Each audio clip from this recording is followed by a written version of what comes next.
Hello friends. तो आज हम डिस्कस करने वाले हैं initiation, elongation, termination means transcription का हम डिस्कस करने वाले हैं। तो इसके पहले ट्रांसक्रिप्शन फैक्टर है, तो प्रोकैरियोटिक में कोई ट्रांसक्रिप्शन फैक्टर प्रेजेंट नहीं होता है, यूकैरियोटिक में होता है। तो हम सबसे पहले प्रोकैरियोटिक देखेंगे। सिलेबस थोड़ा गड़बड़ बना है, उसको पहले प्रोकैरियोटिक करना चाहिए था, फिर ट्रांसक्रिप्शन में ही आता है ट्रांसक्रिप्शन फैक्टर जो यूकैरियोटिक में होता है, प्रोकैरियोटिक में नहीं होता है। तो हम डिस्कस करते हैं ट्रांसक्रिप्शन।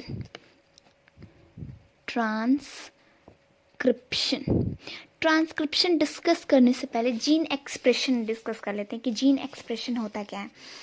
तो जीन को कैसे एक्सप्रेस करते हैं। फॉर एग्जाम्पल जीन हमारे ये जो सेल है,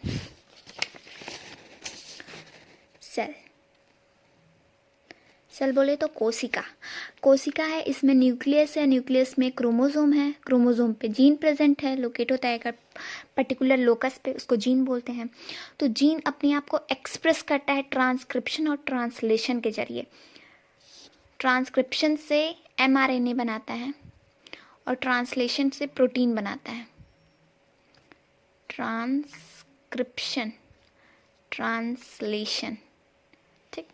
तो देखो अब देखते हैं कि फॉर एग्जांपल हमारे बॉडी में कोई भी चीज़ है, हमारा नाखून, nail, hair, each and everything, protein जो होता है वो बिल्डिंग ब्लॉक होता है हमारे बॉडी का। तो हर चीज़ प्रोटीन से एंजाइम बनता है, प्रोटीन से हार्मोन्स बनता है, तो हर चीज़ प्रोटीन डिसाइड करता है, ठीक। तो इस प्रोटीन के ऊपर किसका रूल है mRNA, और mRNA के ऊपर किसका रूल है, जीन का रूल है। जीन जैसा बोलेगा, जैसे फॉर एग्जांपल किसी किसी का बाल स्ट्रेट होता है, किसी किसी का बाल जो होता है कर्ली होता है, किसकी वजह से होता है, जीन की वजह से होता है। जीन मान लो इंफॉर्मेशन है कर्ली बाल वाला, तो पहले उसका इंफॉर्मेशन mRNA पे जाएगा, फिर mRNA प्रोटीन पे जाएगा, तो प्रोटीन ही बनाएगा हमारा कर्ली बाल। स्ट्रेट वाला अगर जीन बताएगा तो प्रोटीन स्ट्रेट बाल बनाएगा। तो क्या हुआ, जीन जो होता है ये हो गया एक्सप्रेशन। तो जीन कैसे एक्सप्रेस कर रहा है, प्रोटीन बन के, तो पहले उसका mRNA बन रहा है, फिर प्रोटीन बन रहा है। तो हम आज पढ़ेंगे पहला एक्सप्रेशन की जीन कैसे mRNA बनाता है। तो उस प्रोसेस को, जिस प्रोसेस से जीन mRNA बनाता है, mRNA बोले तो messenger RNA। There are 3 type of RNA in our body, rRNA, mRNA, tRNA। तो जो mRNA है, मैसेंजर RNA, उसको जीन जिस प्रोसेस से बनाता है उस प्रोसेस को ट्रांसक्रिप्शन बोलते हैं। एंड इस पूरे जो फिनोमिना है, कैसे जीन एक्सप्रेस कर रहा है by the way of transcription and translation, that is called gene expression. Okay, तो अब हम ट्रांसक्रिप्शन डिस्कस करते हैं। ट्रांसक्रिप्शन इन, सबसे पहले हम प्रोकैरियोटिक देखते हैं। ट्रांसक्रिप्शन इन प्रोकैरियोट, क्योंकि पहले सबसे छोटे जीव आए थे, उसके बाद तो यूकैरियोट आए हैं। तो इसमें 3 स्टेप होता है। पहला इनिशिएशन, दूसरा एलोंगेशन, और तीसरा होता है टर्मिनेशन।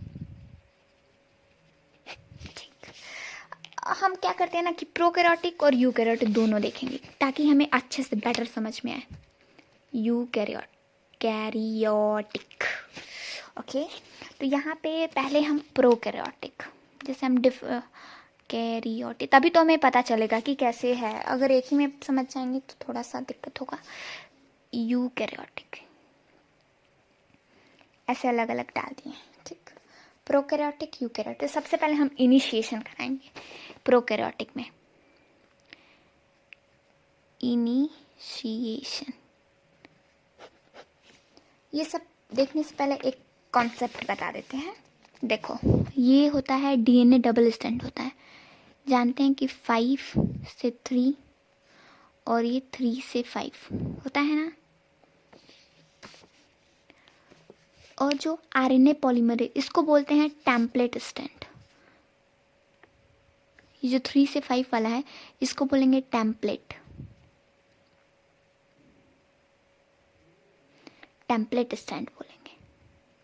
देखो, जो RNA पॉलीमरेज है वो 3 से 5 इस डायरेक्शन में वर्क करता है। 3 और 5 वाला जो है ना, 3 से 5, ताकि यहाँ पे उसका 5 बनेगा फिर उसका 3 बनेगा, ऐसे 5 to 3 में मूव करता है वो आरएनए पॉलीमरेज। तो इसीलिए इस वाले को ये टेम्पलेट की तरह काम करता है, तो इसको टेम्पलेट स्टैंड बोलते हैं और इसको कोडिंग स्टैंड। कंफ्यूज नहीं होंगे, कोडिंग स्टैंड बोले तो जो mRNA बनेगा उसका जो कोड है और जिस इस DNA वाले स्टैंड का कोड है वो सेम रहेगा, तो इसीलिए इसको कोडिंग स्टैंड बोलते हैं। और टेम्पलेट मतलब कि एक टेम्पलेट की तरह वर्क कर रहा है जिसपे आरएनए पॉलीमरेज मूव कर रहा है और mRNA को बना रहा है। तो इसको कोडिंग स्टैंड, इसको टेम्पलेट, इसको सेंस स्टैंड भी बोलते हैं, सेंस स्टैंड। सेंस स्टैंड, इस कोडिंग स्टैंड को हम बोलते हैं सेंस स्टैंड, और जो टेम्पलेट है इसको नॉनसेंस स्टैंड बोलते हैं, नॉनसेंस स्टैंड, इसको sense stand, sorry anti sense stand बोलते हैं इसको, एंटी सेंस स्टैंड। अभी क्या कुछ गलत हो रहा है, देखो इस कोडिंग स्टैंड को सेंस स्टैंड बोलते हैं और इसको एंटी सेंस स्टैंड बोलते हैं। ये कुछ कॉन्सेप्ट है कि आरएनए पॉलीमरेज जो होता है 5 to 3 डायरेक्शन में मूव करता है, और इसीलिए इसको टेम्पलेट 3 to 5 जो है डीएनए का जो स्टैंड है उसको टेम्पलेट बोलते हैं, और ऊपर वाले को कोडिंग, क्योंकि इसका कोड एमआरएनए का मैच करता है इसीलिए इसको कोडिंग स्टैंड बोलते हैं, और इसको सेंस स्टैंड बोलते हैं, इसको एंटी सेंस स्टैंड बोलते हैं। अब आते हैं हमारा इनिशिएशन पे प्रोकैरियोटिक में।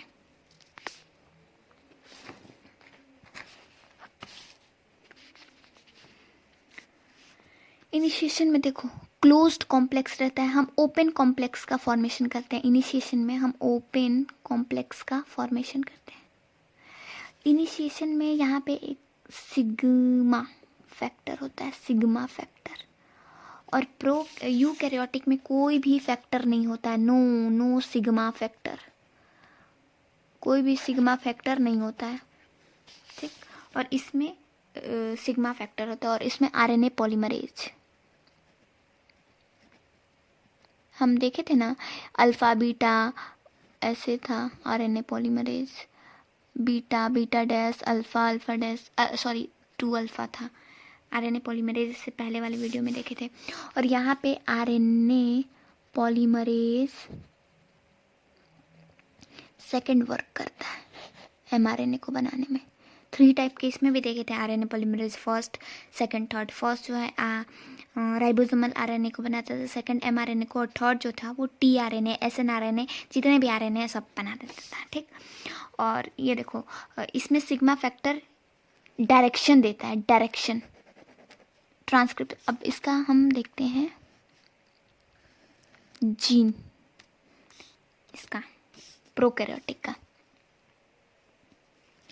तो यहाँ होता है transcription start site, transcription,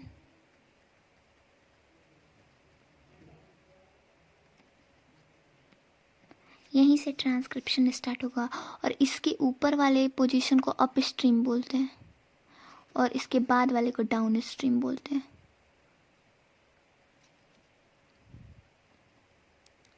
up stream, down stream. तो यहाँ पे 35 न्यूक्लियोटाइड अप स्ट्रीम, मतलब इसके आगे 35 न्यूक्लियोटाइड होते हैं ना सीक्वेंस, इसके आगे यहाँ पे रिकॉग्नाइजेशन साइट प्रेजेंट होता है, रिकॉग्निशन साइट, और 10 न्यूक्लियोटाइड आगे, मतलब 10 न्यूक्लियोटाइड आगे यहाँ पे टाटा बॉक्स होता है, TATA, ये टाटा बॉक्स, इसको प्रिब्नो बॉक्स भी बोलते हैं, प्रिब्नो बॉक्स, टाटा बॉक्स होता है। ये जो सिग्मा फैक्टर होता है ना, इस टाटा बॉक्स को रिकॉग्नाइज करता है, फिर यहाँ से ट्रांसक्रिप्शन स्टार्ट होता है। ये बोले तो है प्रोकैरियोटिक में। अब यूकैरियोटिक का देखते हैं हम लोग। यूकैरियोटिक में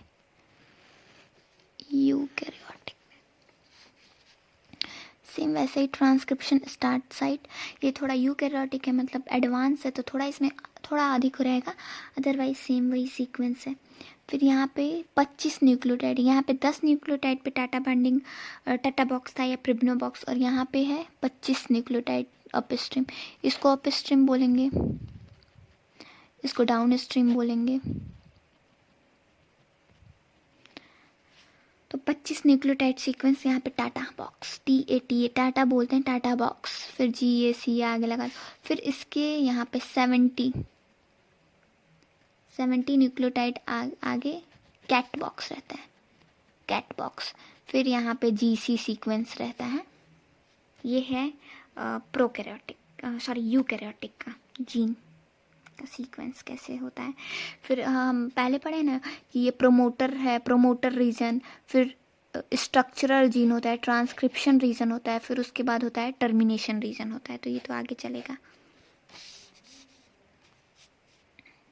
यहाँ से ट्रांसक्रिप्शन स्टार्ट होगा, यहाँ से, यहाँ पे टाटा बॉक्स है, यहाँ से ये सिग्मा जो फैक्टर ये है, ये टाटा बॉक्स को रिकॉग्नाइज करेगा, उसके बाद ट्रांसक्रिप्शन स्टार्ट होगा। अब हम स्टार्ट करते हैं अपना ट्रांसक्रिप्शन। ये तो जीन मतलब जो सीक्वेंस है उसके बारे में, जीन पे जो सीक्वेंस है क्रोमोसोम पे उसके बारे में हम लोग डिस्कस कर दिए हैं। इसमें डिफ्रेंशिएट हो गया, इसमें सिग्मा फैक्टर इन्वॉल्व होता है RNA पॉलीमरेज के साथ जो डायरेक्शन है ये इंडिपेंडेंट है सिग्मा उग्मा फैक्टर से। ये स्पेशली mRNA को बनाने के लिए ही बनाया गया RNA पॉलीमरेज सेकेंड, इसलिए ये सिग्मा फैक्टर, रो फैक्टर, या कोई फैक्टर इसमें नहीं लगता है। और ये जो है इसमें सिग्मा फैक्टर, रो फैक्टर की नेसेसिटी होती है, बिकॉज RNA पॉलीमरेज एक ही RNA पॉलीमरेज इसमें tRNA को बनाएगा, mRNA को बनाएगा, rRNA को बनाएगा, जितना सब है एक ही बनाएगा, इसलिए इसमें सिग्मा फैक्टर, रो फैक्टर सब जरूरत पड़ता है। और ये तो अकेले है, एकदम मस्त है, mRNA को बना देगा, उसको कोई फैक्टर वैक्टर की जरूरत नहीं पड़ती, क्योंकि खुद ही स्पेशलाइज्ड है ये mRNA को बनाने के लिए, इसको स्पेशली बनाया गया है RNA पॉलीमरेज सेकेंड को। ठीक, तो अब हम पढ़ते हैं कैसे ओपन कॉम्प्लेक्स का फॉर्मेशन होता है। देखो अगर इस ऐसे बन जाएगा ना, ऐसे जो देखते हैं फोटो वोटो में, बुक में, तो इसको ओपन कॉम्प्लेक्स बोलते हैं। तो पहले ये क्लोज कॉम्प्लेक्स इसको बोलेंगे, फिर ओपन कॉम्प्लेक्स। तो इसी को ओपन कॉम्प्लेक्स के फॉर्मेशन को इनिशिएशन बोलेंगे, वहाँ से फिर इलोंगेशन स्टार्ट होगा। तो ये क्लोज्ड कॉम्प्लेक्स है, फिर ओपन कॉम्प्लेक्स। देखो ये क्लोज्ड कॉम्प्लेक्स है ना, अब इसको हम लोग ओपन कॉम्प्लेक्स को हम लोग को फॉर्म करना है, ओपन कॉम्प्लेक्स फॉर्म करना है। तो उसके लिए क्या प्रक्रिया है वो देखते हैं। ठीक, इसमें कुछ नहीं करना है। देखो यहाँ पे RNA पॉलीमरेज ऐसे बना देते हैं, ये है RNA polymerase, DNA dependent. Main इसका RNA पॉलीमरेज का नाम होगा DNA dependent RNA polymerase. DNA पे ही डिपेंड है वो RNA पॉलीमरेज। तो देखो ये रिकॉग्नाइजेशन साइट है ना, रिकॉग्नाइजेशन साइट 35, तो यहीं पे आके जुड़ जाता है, क्योंकि इसके पास तो डायरेक्शन है, इसको क्या पता कि ट्रांसक्रिप्शन कहाँ से होगा, इसके पास सिग्मा फैक्टर नहीं ना है, तो यहाँ से आता है। उसके बाद ये टाटा बॉक्स है, यहाँ पे टाटा बॉक्स, फिर यहाँ पे सिग्मा फैक्टर आएगा, सिग्मा फैक्टर टाटा बॉक्स पे जुड़ेगा, फिर इसको स्ट्रेच करेगा, जो RNA पॉलीमरेज है इसको अपनी तरफ स्ट्रेच करेगा, खींचेगा। तो ऐसे ये पहले ऐसे था RNA पॉलीमरेज, फिर ऐसे फ्लैट हो जाएगा, इसकी तरफ आएगा। उसके बाद फॉर्मेशन होगा ओपन कॉम्प्लेक्स का,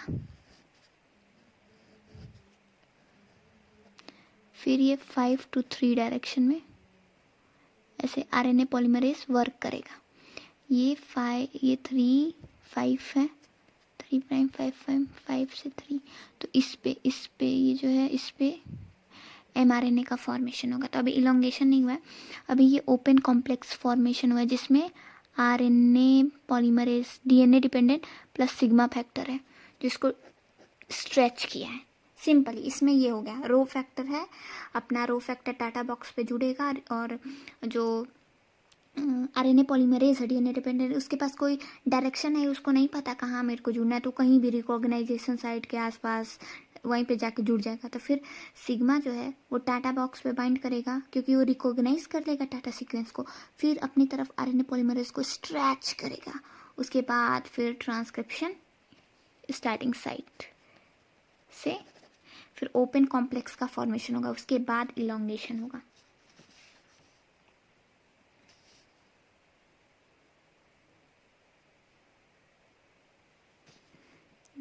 तो ये हो गया क्लोज्ड कॉम्प्लेक्स। क्लोज्ड कॉम्प्लेक्स है, मतलब ये क्लोज है। फिर ओपन कॉम्प्लेक्स का फॉर्मेशन ऑफ ओपन कॉम्प्लेक्स। उसके बाद होता है प्रोमोटर क्लीवेज। इसके बाद थोड़ा सा 5 to 10 न्यूक्लियोटाइड आरएनए बनेगा। 5 to 10 formation of 5 to 10 nucleotide RNA. थोड़ा सा आरएनए बनता है ताकि वो प्राइमर की तरफ वर्क करे, ताकि इजीली ट्रांसक्रिप्शन हो सके, लेकिन उतना इंपॉर्टेंट नहीं है। फिर होता है प्रोमोटर क्लीवेज। मेन ये formation of open complex important है, कैसे फॉर्मेशन होता है। फिर प्रोमोटर क्लीवेज होगा, मतलब कि जो ये आरएनए पॉलीमरेज है, ये टाटा बाइंडिंग मतलब टाटा सीक्वेंस है ना, यहाँ पे ऐसे स्ट्रेच हो गया, थोड़ा कुछ ज़्यादा ही आगे इसको बना दिया, इसको स्ट्रेच हो गया। उसके बाद क्लीवेज करेगा, मतलब क्लीवेज मतलब टूटना होता है ना उसका। तो यहाँ से छोड़ के यहाँ पे बढ़ेगा, तो इस बढ़ने वाले यहाँ पे आ जाएगा, ट्रांसक्रिप्शन स्टार्टिंग साइट पे आ जाएगा टाटा बॉक्स। इसी को बोलते हैं क्लीवेज। तो प्रोमोटर क्लीवेज होगा। ये सिंपली इनिशिएशन है किसमें? प्रोकैरियोटिक में। अब यूकैरियोटिक का इनिशिएशन देखते हैं। Quite complex in eukaryotic. अब आते हैं हमारा जो थर्ड था ट्रांसक्रिप्शन फैक्टर।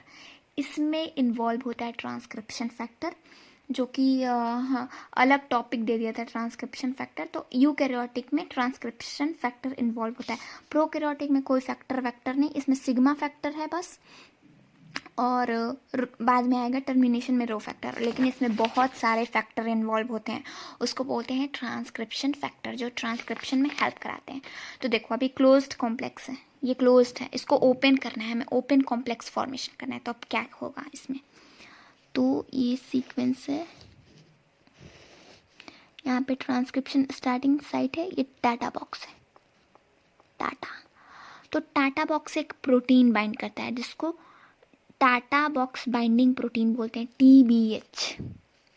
इस पे आएगा TBH, Tata binding protein. Tata binding protein इस पे बाइंड करेगा। इस पे ये बाइंड कर दिया, टाटा बाइंडिंग प्रोटीन इस टाटा सीक्वेंस पे बाइंड हो गया। फिर आता है transcription factor 2। Transcription factor second. ये सेकंड क्यों लगा रहे हैं? क्योंकि आरएनए पॉलीमरेज सेकंड पे ये वर्क कर रहा है, इसलिए इसको ट्रांसक्रिप्शन फैक्टर सेकंड डी आएगा। सबसे पहले डॉग आता है, डी फॉर डॉग, ठीक। डी आएगा सबसे पहले, डी आएगा। तो डी का काम होता है बेंड करना। थोड़ा सा ये जो डीएनए मतलब जो डीएनए है उसको थोड़ा सा बेंड करेगा ताकि अच्छे से ट्रांसक्रिप्शन हो पाए। तो ये थोड़ा बेंडिंग होगा।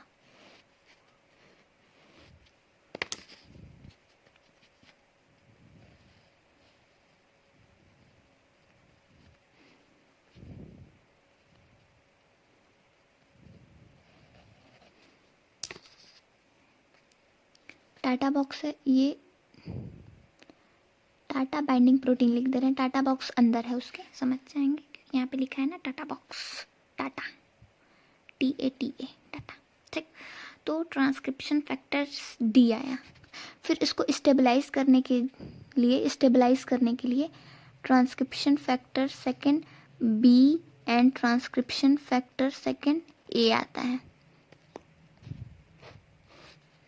स्टेबलाइज करने के लिए।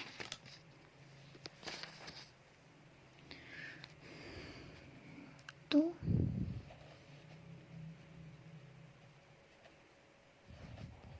बस डी यहाँ ए यहाँ बी ऐसे लिख दे रहे हैं, ये ट्रांसक्रिप्शन और ट्रांसक्रिप्शन फैक्टर सेकंड ए है।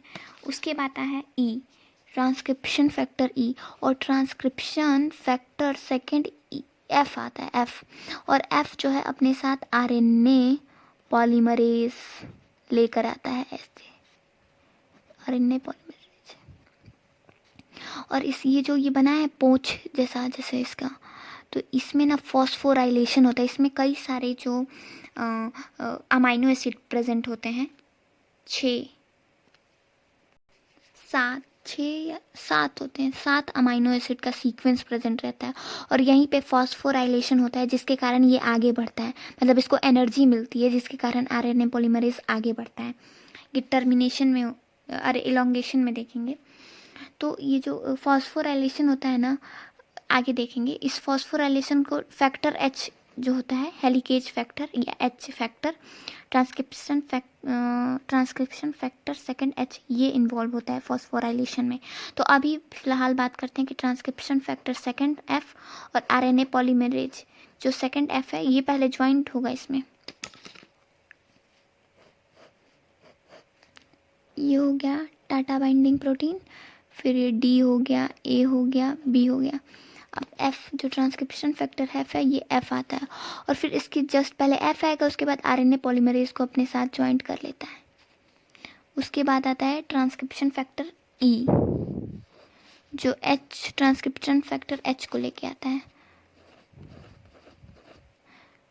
TATA binding protein A D B F RNA polymerase, फिर ये ई आएगा, ई आएगा, ई जो होता है वो एच हेल्प करता है बाइंडिंग में। तो ट्रांसक्रिप्शन फैक्टर सेकंड ई, फिर आता है ट्रांसक्रिप्शन फैक्टर सेकंड एच भी एक ही बार ला देते हैं, ठीक। पहले ई आता है फिर एच आता है। अब एच का वर्क देखो, एच का वर्क अनबाइंडिंग हेलिकेज एक्टिविटी में होता है, मतलब अनबाइंडिंग करना, ये बाइंड है तो इसको अनबाइंडिंग करना इसमें होता है। और दूसरा इसका फॉस्फोराइलेशन, जो बोल रहे थे ना फॉस्फोराइलेट करने में भी इसका यूज होता है एच फैक्टर का, ठीक। ये हो गया, ये पूरा प्रोसेस हो गया कैसे इनिशिएशन स्टार्ट होगा। अब ये सब जॉइंट हो जाते हैं सारे फैक्टर, तब हेलिकेज एक्टिविटी करता है और ओपन कॉम्प्लेक्स का फॉर्मेशन होता है, फॉर्मेशन ऑफ ओपन कॉम्प्लेक्स। तो फॉर्मेशन ऑफ ओपन कॉम्प्लेक्स, जब ओपन कॉम्प्लेक्स का फॉर्मेशन हो जाएगा ना तो सारे फैक्टर हट जाते हैं, बस आरएनए पॉलीमरेज और एफ फैक्टर रहता है, बाकी सारे फैक्टर हट जाते हैं, एफ फैक्टर रहता है, सब फैक्टर हट जाते हैं। तो ये हो गया ओपन कॉम्प्लेक्स फॉर्मेशन का इतना सारा प्रोसेस। और इसमें बस क्या था, सिग्मा फैक्टर आया, आरएनए पॉलीमरेज से ज्वाइन किया, उसके बाद ओपन कॉम्प्लेक्स का फॉर्मेशन हो जाता था। और यहाँ पे इतना सारा ट्रांसक्रिप्शन, बहुत सारे फैक्टर्स इन्वॉल्व हैं इसको ओपन करने में। अब आते हैं इलॉन्गेशन, प्रोकैरियोटिक। इलॉन्गेशन में कुछ खास नहीं है, ये ऐसे मूव किया, यहाँ तक पता थे ना कि क्लीवेज होता है, मतलब कि टाटा बाइंडिंग जो टाटा बॉक्स है उसके आगे ट्रांसक्रिप्शन स्टार्टिंग साइट तक जाएगा, तो ये हो गया, सॉरी ये हो गया क्लीवेज। अब इलॉन्गेशन ऐसी होगा 5 to 3 डायरेक्शन में, ये 3 to 5 है ना, तो ऐसे इलॉन्गेशन ऐसे न्यूक्लियोटाइड है अपना इलॉन्गेट करता जाएगा, इलॉन्गेशन हो गया। अब आता है टर्मिनेशन, इलॉन्गेशन का लिख लेते हैं कुछ, इलॉन्गेशन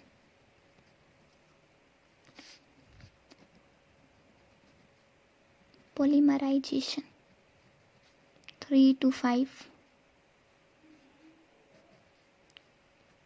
phosphodie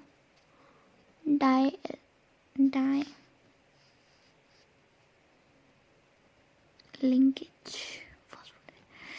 3 to 5 डायरेक्शन में ऐसी इलॉन्गेशन होता जाएगा। उसके बाद आता है टर्मिनेशन, इलॉन्गेशन मतलब न्यूक्लियोटाइड इसमें ऐड होते जाएंगे। बस ये है कि यूरेसिल होगा थाइमीन की जगह पे, बस बाकी वही ऐड होता जाएगा। अब आता है टर्मिनेशन। टर्मिनेशन में इसमें 2 टाइप का टर्मिनेशन होता है, पहला और दूसरा 2 टाइप का होता है। रो फैक्टर, ये रो फैक्टर इन्वॉल्व होता है, और फिर दूसरा होता है इंट्रिंसिक, बोले तो अंदर ही, ये तो बाहर से कोई फैक्टर आएगा ना, और इंट्रिंसिक में जो जो भी डीएनए है उसमें ऐसा सीक्वेंस बन जाता है जिससे हेयर पिन लूप जैसा फॉर्मेशन हो जाता है, जिसके कारण उसको पता चल जाता है कि हाँ अब टर्मिनेट होना है। देख लेते हैं, पहला देखते हैं रो फैक्टर वाला। रो फैक्टर में कुछ नहीं है। मान लो ये ओपन कॉम्प्लेक्स है, तो जैसे सिग्मा फैक्टर आ रहा है वैसे ही ऐसे रो फैक्टर आता है। यहाँ पे रो फैक्टर जॉइंट होता है, फिर धीरे धीरे धीरे धीरे यहाँ पे जाता है, फिर एक्सोन्यूक्लियस एक्टिविटी करा देता है, फिर अपना आराम से एमआरएनए बाहर निकल जाता है, रो फैक्टर आता है। तो और इंट्रिंसिक में क्या होता है?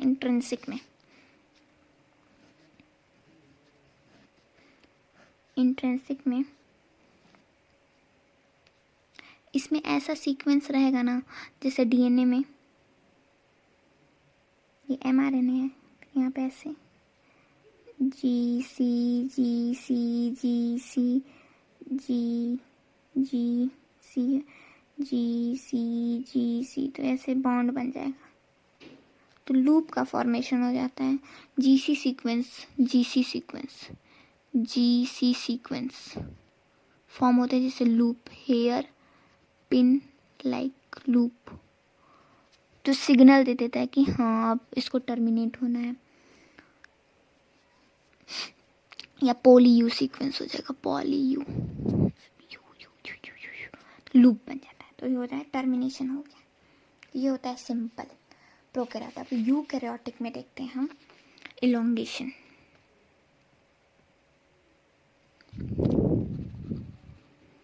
इलोंगेशन में यही होगा 5 to 3 3 प्राइम 5 प्राइम, क्योंकि जो आरएनए होता है वो 5 to 3 डायरेक्शन में मूव करता है। तो टेम्पलेट है, तो फिर फॉस्फोराइलेशन होता रहेगा और ये मूव करता रहेगा, मतलब एनर्जी मिलती रहेगी। एच जो है एच फैक्टर वो फॉस्फोराइलेट करता रहेगा और ये मूव करता रहेगा। तो ऐसे होता है elongation. Polymerization of 3 to 5 phosphodiester linkage. अब आता है टर्मिनेशन। देखो जो प्रोकैरियोटिक का एमआरएनए वो डायरेक्ट एमआरएनए बनता है, एमआरएनए।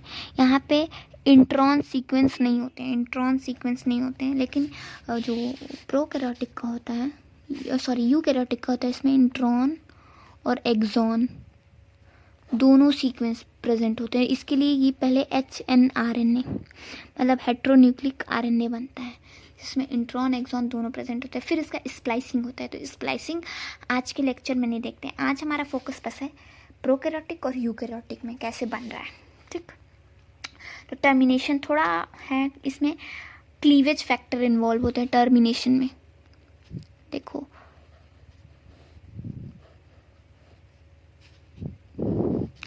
5 है, फिर 5 लिख दो, 5 से 3 बनता है, 3 है, 3 है, जा रहा है, 5 से 3 है, ये बना रही थी तो कैमरा के। तो देखो ये 5 है और इधर 3 है, तो यहाँ पे क्लीवेज फैक्टर आते हैं। सबसे पहले आता है, मान लो सीक्वेंस है AAU A ऐसे प्रेजेंट रहता है, पॉली ए सीक्वेंस। उसके बाद आता है, मतलब डीएनए में ही ऐसा सीक्वेंस प्रेजेंट रहता है जिससे हो जाता है कि हाँ अब टर्मिनेशन होने वाला है। उसके अलावा फैक्टर आता है cleavage and polyadenylation specific factor, cleavage and polyadenylation specific factor, cleavage and पॉलीएडेनाइलेशन,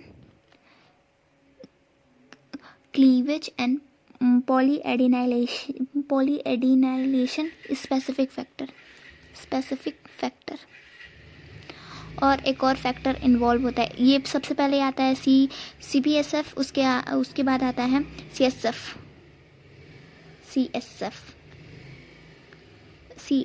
बोले तो क्लीवेज स्टिमुलेटिंग सीक्वेंस।